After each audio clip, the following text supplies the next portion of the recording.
আপনারা যে কজন এখানে এসেছেন অনেক কথা আমার কাছে বলেছেন, আপনাদের কষ্টের কথা বলেছেন।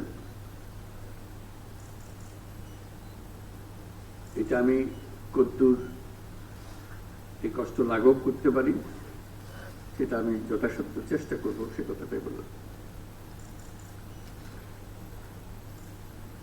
বিসমিল্লাহির রহমানির রহিম।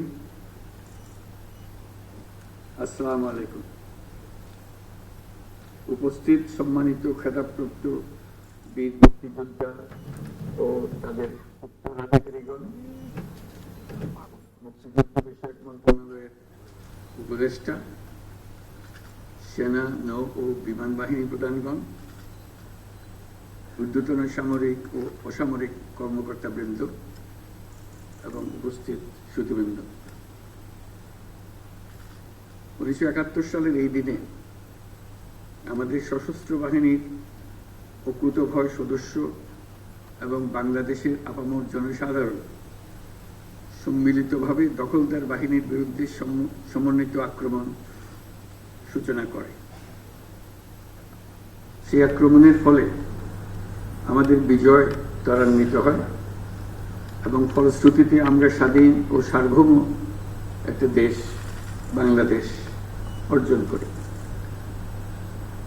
আমি আজ গভীর শ্রদ্ধার সাথে স্মরণ করছি স্বাধীনতা যুদ্ধে শাহাদত বরণকারী সকল বীর শহীদদের এবং মহান আল্লাহর দরবারে আমি তাদের বিদেহী আত্মার মাগফিরাত কামনা করি। আমি সকল শহীদ বীর মুক্তিযোদ্ধা পরিবারের সদস্য এবং সম্মানিত যোদ্ধাহত বীর মুক্তিযোদ্ধাগণের প্রতি আন্তরিক শ্রদ্ধা জ্ঞাপন করছি। সশস্ত্র বাহিনী বিভাগের এই আয়োজনে আর্মি মাল্টিপারপাস কমপ্লেক্সে যে সকল খেতাবপ্রাপ্ত বীর মুক্তিযোদ্ধা ও তাদের উত্তরাধিকারীগণ উপস্থিত আছেন, তাদের জন্য রইল আমার বিনীত শ্রদ্ধা। মুক্তিযুদ্ধ বাংলাদেশের ইতিহাসে সর্বকালের সর্বশ্রেষ্ঠ ঘটনা, যার ফলে পৃথিবীর মানচিত্রে বাংলাদেশ একটি স্বাধীন সার্বভৌম রাষ্ট্র হিসেবে প্রতিষ্ঠাতা এবং পরিচিতি লাভ করেছে। দেশ স্বাধীন করার মহান ব্রত নিয়ে 71-এর 25শে মার্চ রাত থেকে বাঙালি সেনারা সেনানিবাস ত্যাগ করে সশস্ত্র যুদ্ধে ঝাঁপিয়ে পড়েন। একই সাথে এই দেশের কৃষক, শ্রমিক, ছাত্র জনতা, সাধারণ মানুষ সকলেই যার যা কিছু আছে তাই নিয়ে যুদ্ধে ঝাঁপিয়ে পড়ে, যা একটি জনযুদ্ধে রূপ নেয়। আমাদের মা বোনেরা মুক্তিযোদ্ধাদের পাশে থেকে প্রশিক্ষণ গ্রহণ সহ বিভিন্নভাবে যুদ্ধে সহযোগিতা করেছেন। মুক্তিযুদ্ধে যুদ্ধরত সকল বাহিনীকে বাংলাদেশ ফোর্সেস নামে সাংগঠনিক রূপ দেওয়া হয়। সমগ্র বাংলাদেশকে 11টি সেক্টরে ভাগ করে সশস্ত্র বাহিনীর নেতৃত্বে যুদ্ধ পরিচালিত হয়।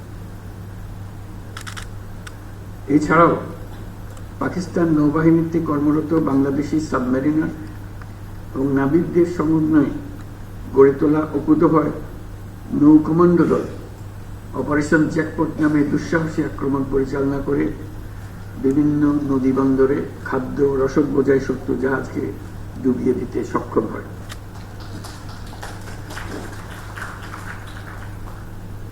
এছাড়াও বিমান বাহিনীর সদস্যগণের সমন্বয়ে গঠিত কিলো ফ্লাইট চট্টগ্রাম ও নারায়ণগঞ্জের জ্বালানি ডিপো সহ পাকিস্তানি হানাদার বাহিনীর গুরুত্বপূর্ণ স্থাপনায় সফল আক্রমণ পরিচালনা করে।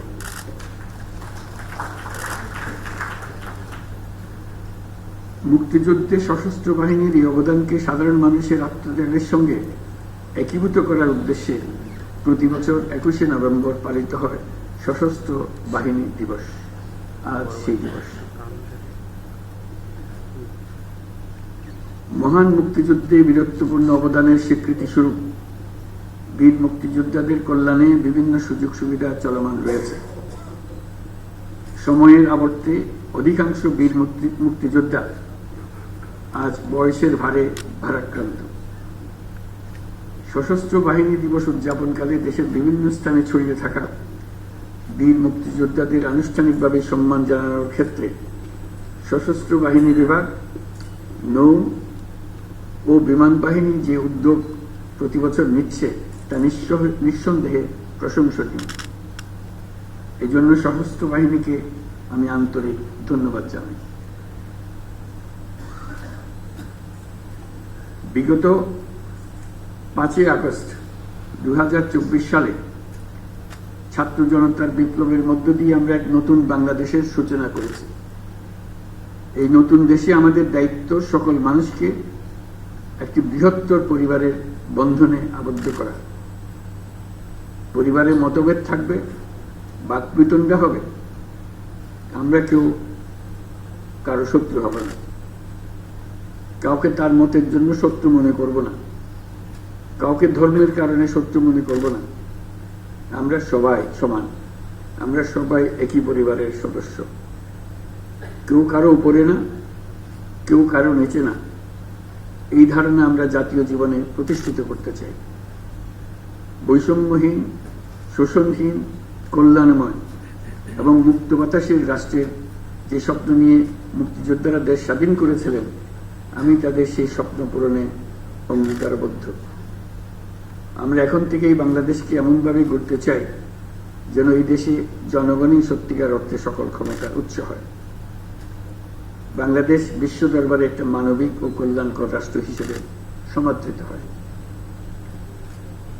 আমরা সকল রাষ্ট্রের সঙ্গে বন্ধুত্ব বজায় রাখব। আমাদের পররাষ্ট্রনীতির ভিত্তি হবে পারস্পরিক সম্মান, আস্থা, বিশ্বাস ও সহযোগিতা। জলবায়ু সংকট মোকাবেলা এবং বৈশ্বিক শান্তি, অর্থনীতি সুসংহতকরণে আমাদের একত্রে কাজ করতে হবে। তাই বিশ্বের সাথে তাল মিলিয়ে আমাদেরকে এগিয়ে যেতে হবে। আমাদের তরুণ সমাজ সম্পদের সীমাবদ্ধতা থাকা সত্ত্বেও যেন মেধার ভিত্তিতে নিজ নিজ সৃজনশীলতার বিকাশ ঘটিয়ে দেশ গঠনে অবদান রাখতে পারে, আমাদের সেই পরিবেশ নিশ্চিত করতে হবে।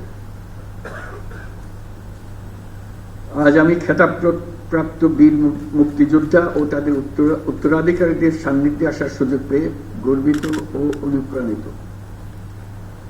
নতুন বাংলাদেশ গড়ার যে সুযোগ ছাত্র জনতার সাহস ও আত্মত্যাগের বিনিময়ে আমরা সম্প্রতি অর্জন করলাম, সেটাকে কাজে লাগিয়ে আমাদের সুন্দর ও সমৃদ্ধশালী ভবিষ্যৎ গড়তে হবে। বীর মুক্তিযোদ্ধা, শহীদ, আহত এবং জীবিত ছাত্র জনতার কাছে আমরা প্রতিজ্ঞাবদ্ধ থাকতে চাই। যে সুযোগ তারা আমাদেরকে দিয়েছে তার মাধ্যমে আমাদের দেশকে পৃথিবীর সামনে একটি দৃষ্টান্ত স্থাপনকারী দেশে পরিণত করতে আমরা শপথ নিয়েছি।